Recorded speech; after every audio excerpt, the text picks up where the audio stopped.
Es decir, nuestro circuito toma la siguiente apariencia.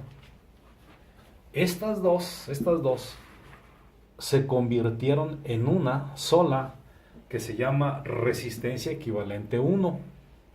Resistencia equivalente número 1. Y que para el caso que nos ocupa es igual a 110 ohms. Luego tenemos nosotros la resistencia equivalente número 2 que viene aquí y la resistencia equivalente número 3. Entonces la resistencia equivalente número 3 estaría aquí, resistencia equivalente número 3. Y que para el caso que nos ocupa es una resistencia de 430 ohms. 430 ohms. Y luego tenemos una resistencia que va aquí en esta parte que se llama resistencia equivalente 2.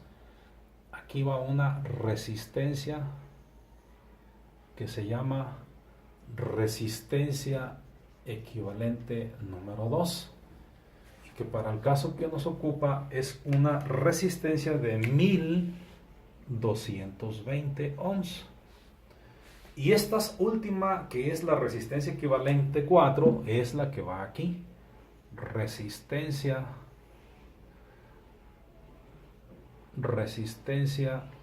equivalente 4. Y que para el caso que nos ocupa, la resistencia equivalente 4 viene siendo de 90.9 ohms. ¿Qué observamos? Bueno, lo que observamos es que ahora tenemos aquí nuevamente una resistencia en serie. Esta es una resistencia que claramente se ve que es en serie. Es una resistencia que es en serie. Y entonces, en ese particular caso, le vamos a llamar resistencia equivalente número 5. La resistencia equivalente número 5, al tener dos resistencias en serie de distinto valor, simple y sencillamente se suman. Es decir, va a ser igual a la resistencia equivalente 1 más la resistencia equivalente 3. Y esto nos da un valor de 110 más 430, que es igual a 540 ohms. Bien, nuestro circuito se sigue reduciendo y ahora nuestro circuito, la apariencia de circuito va a ser así. La apariencia de circuito va a ser de esta manera, en donde esta se llama resistencia equivalente número 5 y esta que está aquí no la hemos movido, sigue siendo la resistencia equivalente número 2. Y esta tampoco la movimos, bien, sigue siendo la resistencia equivalente número 4, en donde claramente se ve que la resistencia equivalente número 5 que hemos calculado es de 540 ohms. Y esta, a la cual no le hicimos nada, sigue siendo de 1220 ohms. Y esta, a la cual no le hicimos nada, sigue siendo 90.9 ohms. Ahora lo que observamos es que estas dos están agarraditas de los ambos lados.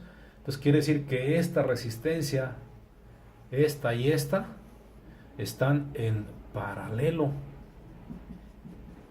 Y como son de distinto valor, aplicamos la fórmula del paralelo y le vamos a llamar resistencia equivalente número 6.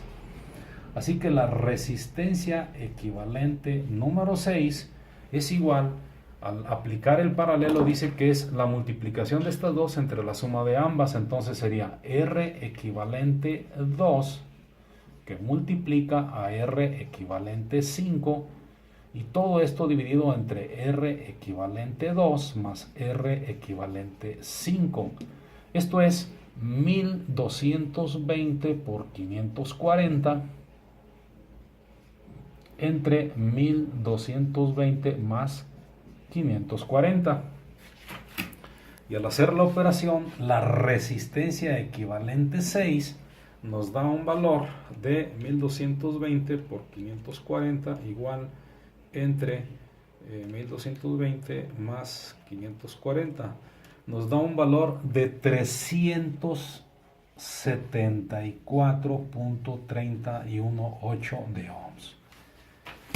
Y bueno, el circuito nos queda finalmente de la siguiente manera. Estas dos, que va a ser una resistencia que se llama R equivalente 6 de esta cantidad, y la otra a la cual no le habíamos hecho nada, que sería una resistencia R equivalente 4, que esta es de 90.9, en tanto esta de acá es lo que habíamos sacado, 374.318. ¿Y qué nos queda? Bueno, nos queda un circuito serie. Este que tenemos aquí es un circuito serie. Y como las resistencias en el circuito serie son distintas, entonces el valor total va a ser R final o R total va a ser igual a R equivalente 4 más R equivalente 6. Esto es 90.4 más 374.318. Es decir, la R total final de este circuito nos quedó 90.9 más 374.318. Nos quedó 465.218 ohms. Nótese cómo todo este circuito que tenemos aquí, todo el circuito que tenemos,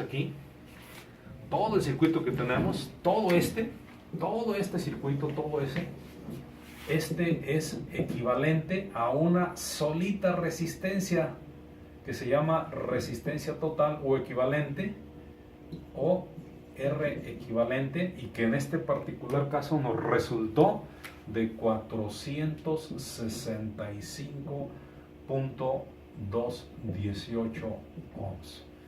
Se veía en apariencia muy complejo, pero se va haciendo en segmentos hasta hacerlo muy simple y deducirlo a la mínima expresión. Esta es la aplicación que se debe de realizar en todo sentido. Lo que sí tienen que tener mucho cuidado es que este circuito que está aquí, este punto que está aquí, esta resistencia, para que sea circuito serie, nada más deben de estar unidas dos resistencias. Si en esta parte está unida una tercera resistencia, ya no es circuito serie. Por ejemplo, esta resistencia está en serie con esta. Y pudiéramos pensar que también está en serie con esta, pero no está en serie con esta porque aquí hay más de dos líneas. Vean cómo hay 1, 2, 3 líneas. La regla es que para que estén en serie, nada más deben de estar unidas dos resistencias. Y si en la parte de abajo hay otras líneas en donde se unen dos resistencias, estas estarán en serie. Pero si aquí estuviera otra conectada, entonces estas dos están en serie, pero esto ya no está en serie. Y para que esté en paralelo, sencillamente tienen que estar agarradas de ambos lados, tanto de este lado como de este lado, para considerarse paralelo. Nótese, circuito paralelo, circuito serie. Eso es lo que tienen que tener mucho cuidado en distinguir cuándo está en serie y cuándo está en paralelo. Bueno, pues su actividad para esta clase es realizar 10 circuitos en serie, 10 circuitos en paralelo y 5 circuitos mixtos, calculados y montados en protoboard. Para poder entender esta situación. Aquí le vamos a cortar entonces para esta clase de circuito serie paralelo mixto, que en este momento hemos atacado lo que es la parte del mixto.